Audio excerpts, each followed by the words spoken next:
At my mom's birthday, she raised her glass and said, "I'm proud of all my kids. Except one." Everyone laughed.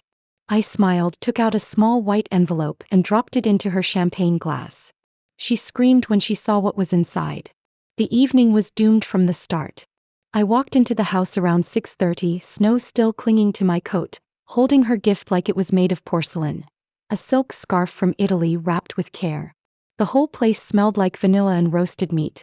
Somewhere in the background, Christmas music was playing, cheerful, hollow, and completely out of place. Coats hung on the rack near the door, fur, cashmere, designer labels that whispered expensive. Mine looked like a thrift store find in comparison. The guests were already gathered in the living room. My mom, Carol, sat right in the center of the couch in a bright red dress, her earrings glittering like she'd been crowned queen of the evening. My dad, George, sat beside her, quiet and polite, his default setting at events like this. My older sister Emma was admiring her perfect manicure and laughing with Aunt Leslie. My younger brother Lucas was deep in a loud debate about luxury cars with a few cousins. When I stepped in, Emma gave me a quick glance, cold, uninterested. "Oh, you came," she said like I was a pizza delivery no one remembered ordering. I forced a smile. "Of course," I replied. "Wouldn't miss it." Mom didn't even bother standing up. Just waved her hand. "Put the gift over there and find somewhere to sit. Dinner's almost ready." I hung up my coat and placed the small gift box with the others. Most of them massive, glossy, branded shopping bags that looked like they belonged in a window display. Everything looked festive. But it felt empty. And not the kind of empty that catches you off guard. The kind you get used to. While the servers passed around champagne, I stepped to the far end of the long table. No one offered me a closer seat. That's when I saw it. Above the fireplace where the old family portrait used to hang, were two large framed photos. Matching expensive frames.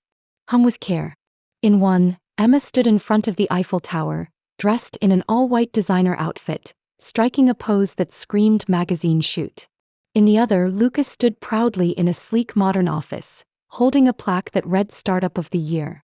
There was no photo of me. There used to be an old graduation picture back when I still tried to smile. No, just empty space. Like I'd been quietly erased. I looked away, took a glass of champagne, and didn't say a word. Dinner was served. The food was extravagant.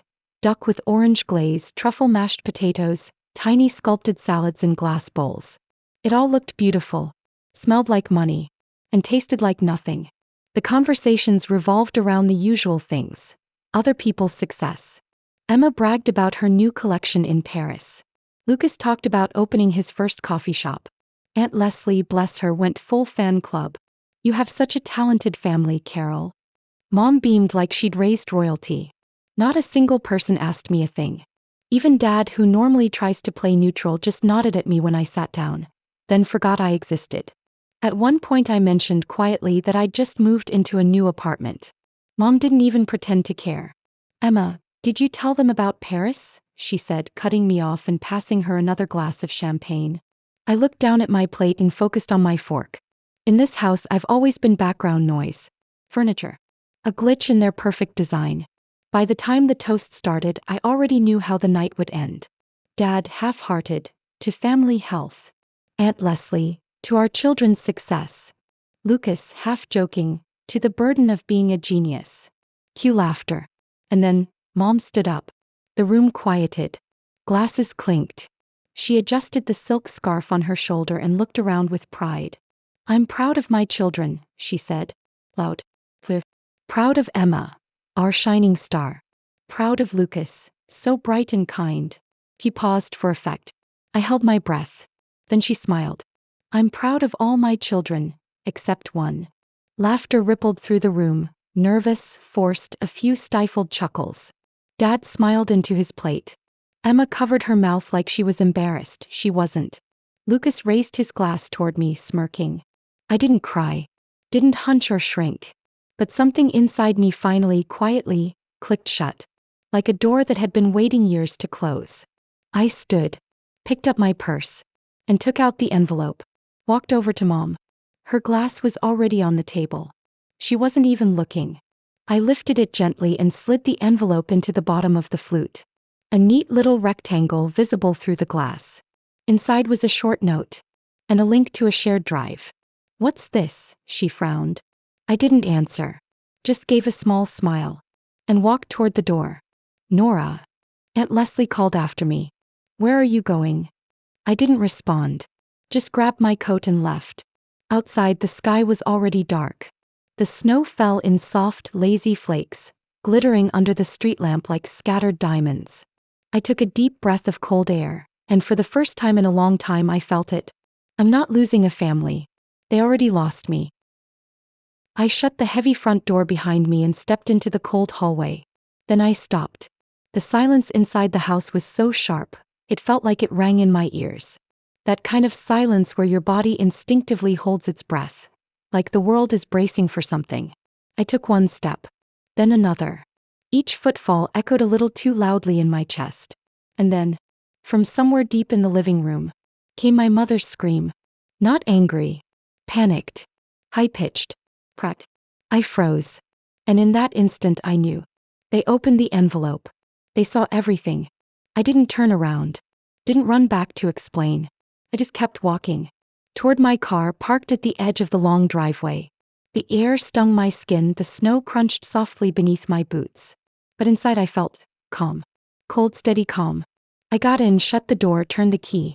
The engine rumbled to life. Headlights cut through the snow like blades. And just as I pulled onto the empty street, my phone buzzed on the passenger seat. Her name lit up the screen with that soft, familiar glow. I glanced at it for half a second, then turned the phone face down. 3 seconds later, buzz again. That. I gripped the steering wheel tighter. Buzz. Lucas. Then came the text from Emma. You need to explain. How could you do this to us? No expression on my face. Just silence. I flicked the phone to silent, let the vibrations fade into nothing, and kept driving forward. Through the snowstorm. Through the night. Through every guilt trip they'd ever fed me. The pressure to stay quiet. To be the peacemaker. To forgive without reason. Because now I understood. What they really wanted wasn't peace. It was silence. And I wasn't giving them that anymore. I started thinking about how it all began.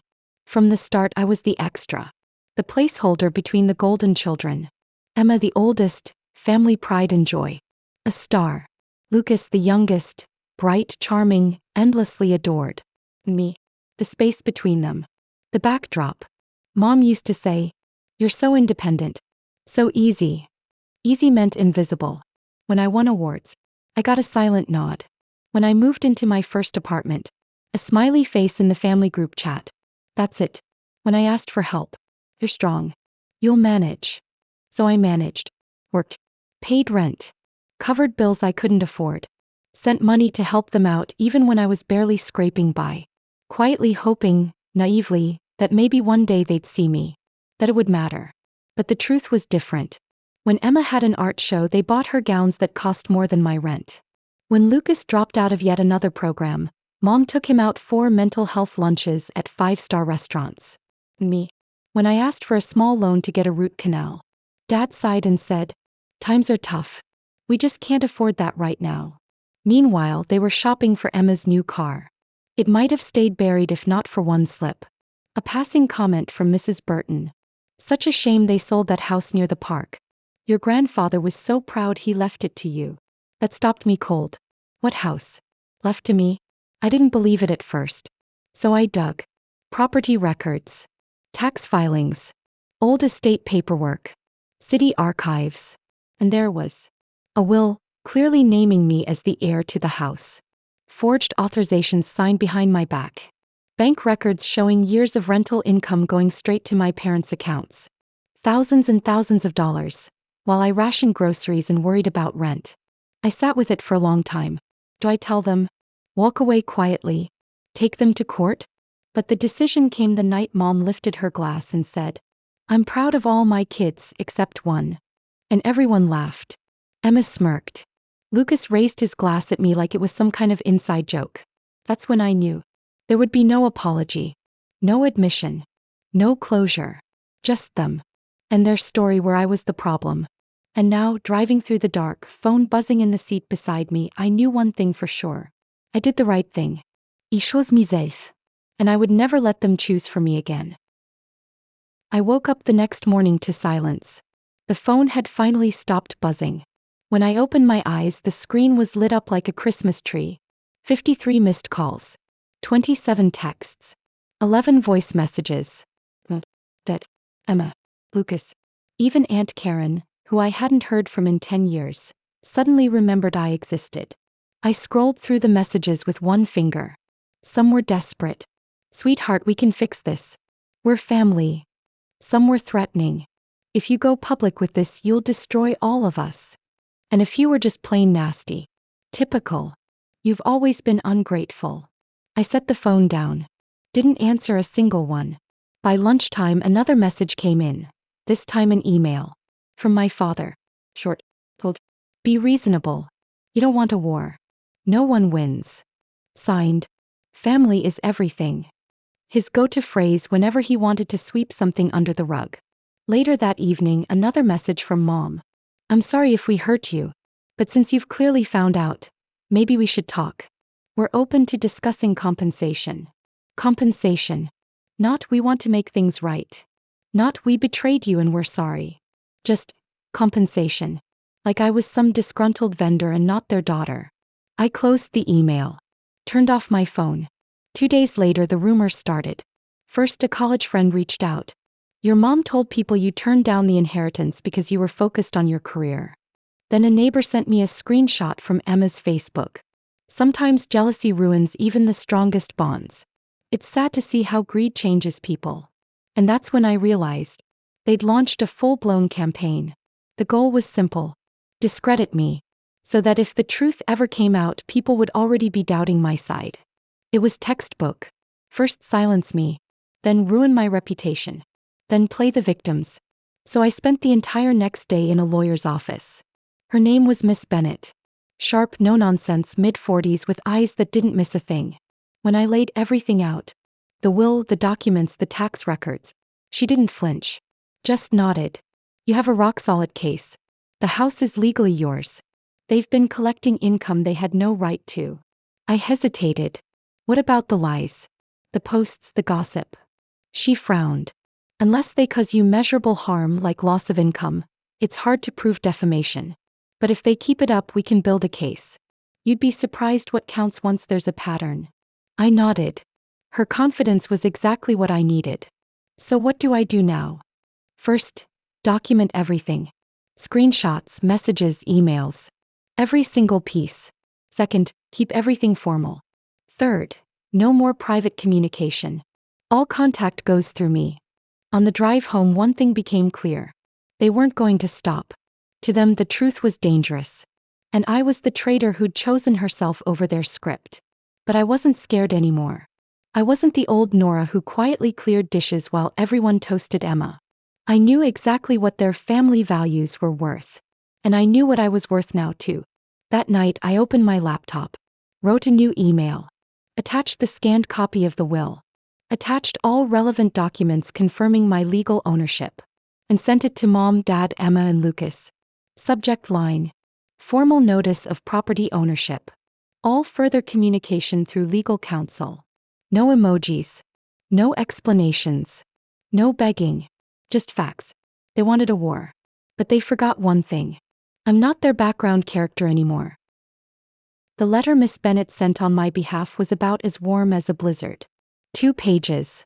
0 pleasantries. And each sentence landed like a warning shot. Laid everything out. The house legally belonged to me. And my parents had collected rent on it for years while forging my signature behind my back. They had 5 business days to respond, or we'd file a civil suit for restitution and damages, and forward evidence of fraud to the district attorney. It should have felt like a victory. But it was far from over. This was just the opening move. I spent the next 3 days waiting for the sky to fall. At first, nothing. Just silence. No angry texts. No late-night calls. Not even a passive-aggressive meme from Emma. Which frankly was suspicious. Then it started. Not with a bang but with a seal. A sleek white envelope slid through my mail slot. No return address. Just my name in perfect, printed serif. Inside, a revised agreement from a law firm I'd never heard of. The header made me squint. Whitmore Law. The letter was condescendingly cordial. I was encouraged to resolve this unfortunate conflict privately and avoid unnecessary emotional distress by signing a mutual agreement. It sounded reasonable, if you didn't actually read it. The fine print. I'd be surrendering all claims to the property, forfeiting any right to sue, and agreeing never to discuss it publicly. In exchange, a payout that wouldn't even cover 2 years of rent in this city. Oh, and I'd have to sign a lifetime non-disclosure agreement. Classic corporate strategy. Pay the problem to shut up. I didn't even bother forwarding it to Miss Bennet. Just tossed it onto the kitchen counter and laughed, dry, tired, bitter. The next day another envelope. Same white paper. Same we can resolve this like adults tone. Different terms. Slightly higher payout. And a new clause. I'd also have to sign a statement retracting any prior defamatory implications regarding the Hale family's financial conduct. In plain English, they wanted me to say I lied. I started keeping the envelopes in a drawer. I didn't read most of them. I just watched the pile grow. And then I noticed the car. It showed up on Thursday. Tinted windows. Parked across the street and facing my apartment. Could have been anyone. A neighbor. A delivery guy. A random car. But it was there again on Friday. And Saturday. Same model. Same spot. Lights off. Engine silent. I started checking the locks. Twice. Then 3 times. And just when I was starting to think maybe I was imagining things, maybe the stress was getting to me, there was a knock at the door. It was 9:47 p.m. I checked the peephole. 2 men. Suits. One holding a clipboard, the other just standing there. Hands in his coat pockets. I didn't open the door. Miss Hale, one of them called out. We just need a quick signature on something. For clarification. Clarification. Sure. I'm not signing anything, I said through the door. Of course. Of course. He chuckled like we were old friends. No pressure. Just easier if we handle this quickly. I said nothing. After a moment, footsteps retreated. When I opened the door a crack a few minutes later, they were gone. But a folder had been slid onto my welcome mat. Inside in thick black letters. This can end now if you sign. That night I called Miss Bennet. My voice shook for the first time since this started. He didn't panic. He just said, pack a bag. Go stay with someone. Do not go home tonight. I grabbed my essentials, laptop, documents, the envelope pile, and booked it to Christina's. Her apartment was barely bigger than my old dorm room. The couch had a sinkhole in the middle and her dog immediately took over my blanket. It was the safest I'd felt in weeks. I broke down. For a full minute. No words. Just that silent, gut-deep kind of crying that doesn't need sound to hurt. They're acting like I'm dangerous, I finally said, voice barely above a whisper. Like I'm a threat. Christina didn't miss a beat. No. They're acting like you have power. That's new for them. She made tea. I couldn't drink it, but I held the mug just to feel something warm. 2 days later, while I was still camped on her couch, Miss Bennet called with a different tone. Tighter. Sharper. I found something, she said. Turns out Cal Whitmore, yes, that Cal, had advised my family from the very beginning to suppress the will. Worse, one of his junior associates had leaked a thread of internal emails that proved he knew the POA forms were forged. Cal didn't just take on the case. He orchestrated the whole campaign. Miss Bennet filed a complaint with the state bar before lunch. By dinner, we'd forwarded the new documents to the district attorney's office. And just like that, the air changed. Suddenly, the silence wasn't mine, it was theirs. No more letters. No more cars. Nora Hale had stopped playing defense. We didn't announce anything publicly. No posts. No leaks. No threats. We just prepared for trial. And that's when they made one last attempt to buy me off. Another envelope. This one delivered by courier. Inside, a 6-figure offer. A pre-written apology. And a full release clause. All I had to do was sign. And pretend none of it ever happened. I stared at the paper for a long time. Thought about the years I spent scraping by while they collected rent off a property I didn't know I still owned. I thought about every holiday dinner where my chair was optional. Every text left on read. Every time I got "we can't help right now," while Lucas got another gift-wrapped safety net. Then I thought about the knock at my door. Her folder. and I set the offer on fire. Literally. Christina's sink had scorch marks for a week. Worth it. The next morning the DA's office called. We're moving forward with criminal charges, the woman said. Forgery. Fraud. Possibly identity theft. We'll need you to confirm some signatures in court. I said yes. I didn't even flinch. They say courtrooms are where the truth comes out. That's generous. Courtrooms are where truth shows up wearing a blazer, sits stiff in a chair, and hopes someone believes her before she runs out of time. The day of the trial I wore navy. Not black, too grim. Not gray, too apologetic. Navy said, I'm not here to mourn. I'm here to be heard. Cal Whitmore was already at the plaintiff's table when I walked in. Expensive haircut. Gold watch.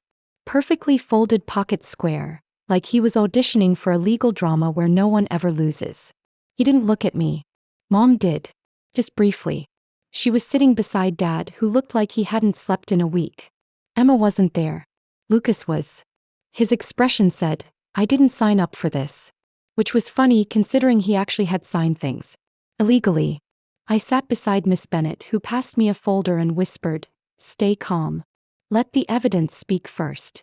She had a highlighter behind one ear and a gleam in her eye that made me feel like maybe, just maybe, I wasn't alone in this. The opening statements were polite knives. Cal stood and painted me as a once estranged family member, suddenly interested in her late grandfather's estate. A woman possibly confused by grief and motivated by spite. I didn't flinch. I just thought he's good. Not truthful, but good. Then Miss Bennet stood. She didn't raise her voice. Didn't pace. She just let the facts land one by one. The will clearly naming me as the sole heir to the property. The forged power of attorney documents. Years of rent flowing into accounts I didn't know existed. The sudden smear campaign once I questioned it. She ended with, This isn't about family tension. It's about theft. And sat down. Testimonies followed. The handwriting expert explained how my signature had been digitally copied and pasted onto rental agreements. Then came the surprise. Mrs. Burton. Yes, that Mrs. Burton, the chatty neighbor whose slip-up started this whole thing. She testified that my grandfather had often talked about the house being for Nora. Not for the kids. Not for the family. For me. She even brought a Christmas card from him addressed to me with the line, Hope this house brings you peace one day. Cal tried to shake her. Isn't it possible you misunderstood? Mrs. Burton smiled. I misunderstood a lot of things at my age, sir. That wasn't one of them. There was a beat of silence. Even the stenographer looked impressed. When it was my turn to speak, I kept it simple. I told them I hadn't known the house was still in my name. That I'd spent years believing it had been sold. That I'd worked, struggled, and stayed quiet, until I couldn't anymore. I didn't cry. I didn't yell. I just told the truth like it was math. The judge took a recess. And when he came back he looked tired. But resolute. The court finds in favor of the plaintiff, Nora Hale. Full ownership of the property is restored to her. The defendants are ordered to repay all rental income collected over the past 3 years with interest. Attorney fees to be paid by the defendants. I didn't smile. Not yet. I just let it wash over me, like a storm finally breaking after years of waiting for thunder. Cal asked to speak privately. Denied. Dad muttered something. I didn't hear it. Lucas looked at the floor like it owed him something. But Miss Bennet turned to me and said quietly, This isn't over. But it's yours now. 2 weeks later, the DA filed criminal charges. Dad, forgery, real estate fraud, and identity theft. Emma wasn't charged, but a formal defamation complaint was accepted. And Cal Whitmore? Turns out, encouraging clients to suppress a valid will and falsify POA documents isn't great for your license. His name popped up in a bar ethics review. His firm dropped my parents 2 days later. That part wasn't public. But word got around. Emma's sponsorships started evaporating. Quietly. Politely. Like people stepping away from a fire before it spreads. Mom lost her part-time job when a local blog picked up the story. Apparently, customers didn't love being helped by a woman accused of defrauding her daughter. Dad took some sort of warehouse job out of town. Lucas tried to go back to school, but no one's paying his tuition this time. Me. I moved into the house. Not with fanfare. Just with a key that finally belonged to me. The mailbox now reads, Nora Hale. One evening, I hung a photo on the hallway wall. It's not dramatic. Just a candid someone took years ago. Me mid-laugh, blurry around the edges. It's not perfect. But it's mine. Michael helped hang it. He didn't ask about the court. He just made sure it was straight, kissed my shoulder and said, Want help with the garden next weekend? There's a ring in his pocket. I know it. He knows I know it. We're not rushing. Christina visits often. He brings pie that always burns a little. Sam drinks juice from a cereal bowl because he forgets glasses exist. Laura brings her dog who's somehow gotten bolder about stealing food. It's chaotic. Loud. Beautiful. It's family. The kind that doesn't ask you to shrink. Sometimes people ask if I regret not settling. Not just taking the money and walking away. And I always say no. Because the truth wasn't for them. It was for me. They lost their daughter long before the courtroom. I just made it official. So, what do you think? Did I do the right thing? Was I justified in taking it to court, or should I have just let it go, for the sake of family? I'm still figuring out how to feel about all of it. But one thing I know for sure. Silence protects the wrong people. If you made it this far, thank you. Seriously. And if you want more stories like this, don't forget to hit subscribe.